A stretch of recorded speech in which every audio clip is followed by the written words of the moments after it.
Hello, my name is Maryann, and this is my persuasive benchmark speech, and my password is purple. This is my audience. Hello. Okay, and today we'll be talking about drunk driving. How many of you know someone personally who has been greatly affected by drunk driving? I know several people in my community who have been affected by this issue. According to the National Highway Safety Administration, almost 30 people die each day because of drunk driving accidents. While this issue has decreased over the last 3 decades, it still takes 10,000 people away from us each year. While there isn't just one cause for drunk driving issue we face in America, we can focus on 2 reasons for why this issue may still plague our communities. The first reason is accessibility and accountability. Alcohol is easily accessible, and for responsible adults, that shouldn't be an issue. But when alcohol is being abused, especially by those who are underage, there is an increased amount of drunk driving accidents. Why is this true? There may be less education on drinking and less body awareness of their limits in those who are underage or newly of age. Young adults, ages 21 through 24, are most affected, with 34% of deaths related to drunk driving accidents, according to the Centers for Disease Control. As students enter college, society has put pressure on them to join in on activities that may include alcohol. This is not only unlawful, but it harms their health overall with prolonged alcohol use. The lack of education from schools, universities, and community sources has set these young adults from being able to arm themselves with resources so that they can make educated and informed decisions before going out. Secondly, the portrayal of alcohol use in media has greatly affected young adults and adolescents to participate in drinking. In movies and TV shows, the portrayal of alcohol use in parties and events creates a false imagery of needing alcohol in order to have fun.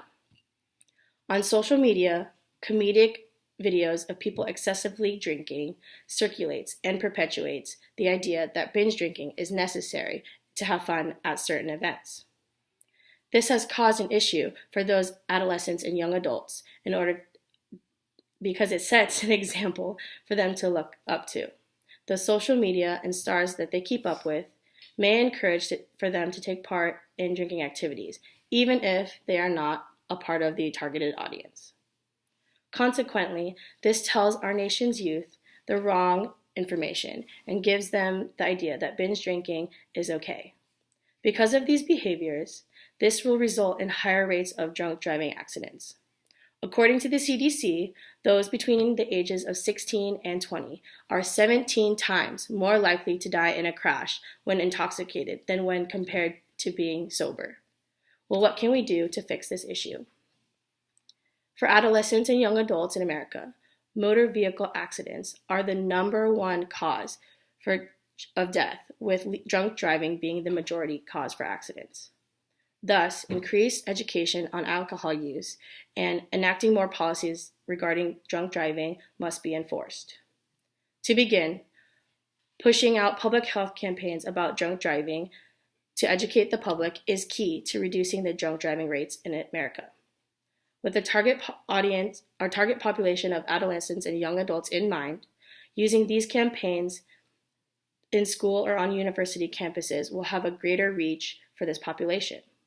Other techniques might include effective commercial campaigns to play during popular TV shows that are targeted towards this audience, including disclaimers in social media and in the media in general to educate the population on the dangers of drinking and driving while under the influence may help curb the negative influence the media may have. In regards to policy, creating harsher punishments for those who cause accidents while under the influence and having stricter protocols for law enforcement to catch drunk drivers is key in reducing and discouraging people from driving drunk. Allowing for companies such as Uber and Lyft to grow in cities outside of bigger towns may also help keep drunker drivers off the road by giving alternative modes of transportation.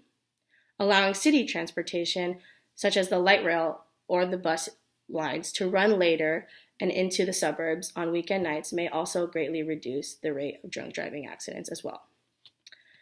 After learning how drunk driving affects America's youth, we must take action and push for policy change regarding this issue. By asking schools to educate our children and young adults, we can further ensure that they will be informed, which empowers them to make the right decision and not get behind the wheel while under the influence. Drunk driving has affected each one of us one way or another, through people we know within our own communities. It hits close to home, knowing that it could be anyone you know at any point in time.